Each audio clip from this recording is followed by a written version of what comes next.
Semua orang dah tahu saya dah ada sebuah Persona R3. Okey. Kereta yang saya rasa cukup sesuai untuk kegunaan seharian sebab saiznya yang tak terlalu besar dan tak terlalu kecil. Okey, lepas tu praktikal, ada boot kargo bahagian belakang yang besar. Cuma lama kelamaan saya rasa dah malas saya nak bersara daripada pakai kereta-kereta sedan. Saya rasa nak beralih pada kereta yang lebih praktikal, mudah dibawa dan yang paling penting jenama yang reliable, yang mudah dipercayai. Dekat dalam pasaran kita sendiri terdapat banyak pilihan SUV. Ada yang daripada segmen A, segmen B, segmen C dengan julat harga yang bersesuaian dengan kemampuan anda. Dan ada satu SUV yang saya sangat menarik perhatian sejak daripada versi CBU dah masuk ke sini, diikuti versi CKD dan versi hybrid, dan tak lama lepas tu kita dah ada versi yang lebih sporty. SUV apa? Ni dia. Corolla Cross GR Sport. Apa yang best dan tak best pasal SUV ni? Jom ikut saya nak kongsikan kepada anda supaya ia menjadi satu panduan. Nak beli ke tak nak beli SUV ni?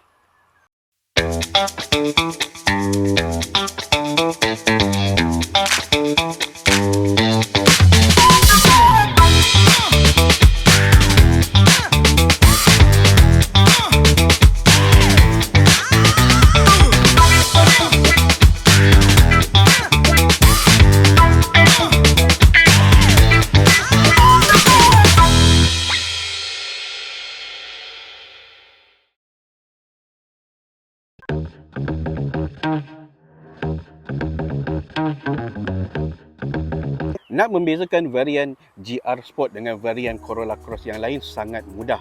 Daripada kilang, dia datang dengan warna dua tona di mana bahagian bumbung dinamakan dengan warna hitam, diikuti dengan kemasan hadapan GR Sport. Boleh tengok sendiri dia punya rekaan bumper hadapan dia yang menjadi lebih agresif. Rim bersaiz 18 inci yang eksklusif untuk varian GR Sport, dan tidak ketinggalan pada bahagian belakang, dia datang dengan perumah lampu utama yang jernih. So nampak lagi berbeza jika dibandingkan dengan Corolla Cross yang lain, dan tidak ketinggalan logo GR Sport yang ada pada bahagian belakang dan juga pada bahagian fender hadapan. Ini adalah bukti bahawa SUV anda merupakan SUV yang sporty, baby. Untuk dalam ruang kabin pula, anda akan mendapat roda steering balutan kulit dengan jahitan kontras, diikuti dengan tempat duduk juga balutan kulit, dan juga ada logo GR yang timbul pada bahagian headrest. Okey, selain daripada itu, dia datang dengan paparan meter analog dengan skrin bersaiz 4.2 inci. Tak macam versi hybrid datang dengan skrin penuh ni. Dia datang dengan meter analog sahaja. Dan di bahagian tengah dia tak ada apa-apa button mode apa, dia ada button ESC off, dan juga ada pengecasan peranti tinta tanpa wayar. Dan tidak ketinggalan untuk sistem infotainment, datang dengan sambungan kepada Apple CarPlay dan juga Android Auto. Ada beberapa perkara yang saya tak berapa gemar sangat pada Corolla Cross GR Sport ni. Yang pertama sekali adalah daripada segi head unit ini, di mana dia masih lagi menawarkan Apple CarPlay dan juga Android Auto. Cuma sayang sekali wayar dia ni buatkan rasa berselirat. So bila kita nak tukar gear apa sebagainya, kadang kita tercapai wayar ni dan menjadi satu masalah.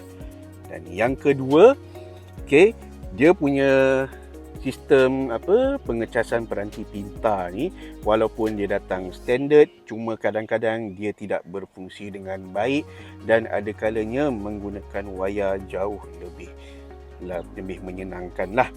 Yang ketiga, untuk sebuah SUV keluarga, dia punya bacaan penggunaan bahan api dia tidaklah begitu memberangsangkan. Cuma anda kena pandai-pandailah kawal kaki kanan sebab dia punya full tank dia, kalau tak silap saya, apa yang saya buat masa raya itu, lebih kurang 400 ke 450 km sahaja. Kalau saya rasa untuk Corolla Cross yang standard, saya rasa boleh pergi jauh lebih daripada itu. Dan yang akhir sekali, apa yang saya tak suka pada Corolla Cross secara keseluruhannya adalah itu, kenapa brake parking dia ada kat bahagian kaki. Sebab kadang-kadang orang yang kaki besar macam saya ni, susah untuk saya nak kunci. Kadang-kadang saya terlupa pun nak brake parking ni, saya biarkan je. Tapi itu akan menjadi satu masalah lah, sebab bila kita bergantung kepada P sahaja, ia akan merosakkan transmisi. So setiap kali bila dah habis memandu, kita kena ingatlah supaya brake parking tu kita aktifkan. Cuma susah sikit lah kita nak buat.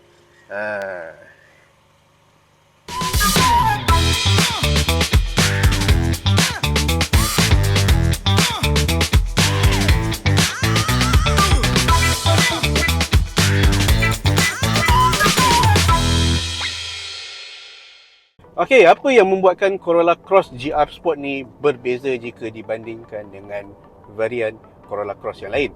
Okey, sebab kalau kita tengok daripada segi luaran, memang ada beza. Daripada segi kosmetik, Corolla Cross GR Sport ni nampak lebih agresif. Namun di sebalik rupa paras yang agresif tu, sebenarnya terselindung beberapa naik taraf yang dibawakan oleh Toyota pada model GR Sport ni. Sama macam model Vios GR Sport yang kita dah ada sebelum ni.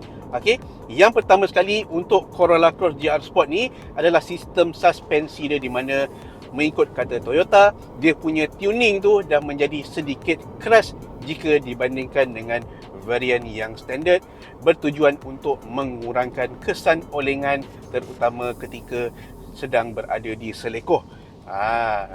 Dan apa yang saya boleh katakan, memang ada sedikit perbezaan yang kita boleh rasakan, terutama bagi mereka yang berjiwa sensitif. Kita boleh rasa sendiri ada perbezaan antara varian GR Sport ni dengan varian yang standard, di mana kita boleh rasa dia lagi stable, terutama dekat selekoh.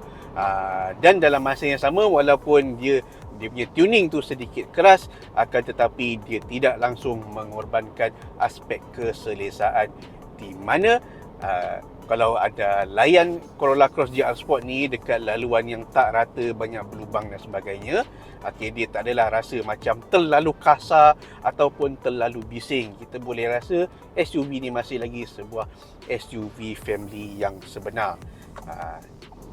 Okey, yang kedua adalah daripada segi talaan steering, di mana menurut kata Toyota, sistem steering ni datang dengan talaan ECU yang lebih sporty, bertujuan untuk menjadikan respon steering ataupun input ataupun tindak balas dia lebih meyakinkan. Dan walaupun ini sebuah SUV family, tapi kita boleh rasa talaan ECU yang sporty tu, kita rasakan pengendalian Corolla Cross GR Sport ni lebih meyakinkan. Dan bagi mereka yang suka melayan selekoh, terutama balik kampung, ikut jalan dalam dan sebagainya, kita boleh rasa sendiri macam mana perbezaan antara versi GR Sport ni dengan varian yang standard dan juga varian hybrid. Dan yang ketiga, walaupun ni sebenarnya Toyota tak ada cakap, tapi apa saya rasakan, dia punya respon pendikit ataupun pedal minyak dah jadi lebih ringan. Dan ini sebenarnya sangat berguna apabila kita cuba nak memotong kereta yang bergerak macam kura-kura di hadapan, ataupun mereka yang sengaja mencari rumah sewa di tengah-tengah lebuh raya. Jadi kita tekan sikit saja, dia dah boleh pergi dengan lebih laju. Dan saya rasakan SUV ni memang tak ada masalah dari segi itu. Okay? Walaupun dalam versi standard ataupun versi Corolla Cross GR Sport ni, kita tak ada merasakan SUV ni malas untuk bergerak. Ini merupakan satu perkara yang saya sangat puji. Sejak daripada versi CVU saya test sampailah sekarang, versi hybrid dan juga versi Corolla Cross GR Sport ni, memang saya sangat berpuas hati dengan apa yang ditawarkan oleh keluarga Corolla Cross. Okey, jadi itulah dia sedikit berkenaan pemanduan ataupun pandu uji Corolla Cross GR Sport. Anda rasa elok ke untuk anda beli ni? Kalau bagi saya, bagi anda yang tak memerlukan sangat talaan yang sporty, anda memerlukan SUV yang biasa-biasa saja, akan tetapi masih lagi praktikal, selesa berkuasa jimat bahan api, saya rasa Corolla Cross yang versi petrol, versi standard, baik daripada varian V ataupun varian G, sudah lebih daripada memadai. Bagi mereka yang nakkan image yang lebih sporty, berjiwa muda dan sebagainya, tak salah untuk anda melaburkan duit RM140,000 untuk RM142,000 untuk sebuah Corolla Cross GR Sport, di mana harga dia lebih kurang sama je macam Corolla Cross Hybrid. Jadi bagi mereka yang tak nakkan semua itu tapi masih nakkan sebuah SUV yang sporty, yang agresif, yang kena dengan jiwa muda mereka, Corolla Cross GR Sport ni salah satu pilihan yang anda patut pertimbangkan. Sekian dahulu daripada saya, Hanif Suhaib, Kereta.my. Assalamualaikum. Jangan lupa subscribe channel kami dan tekan butang loceng supaya anda tahu bila video baru kami akan muncul.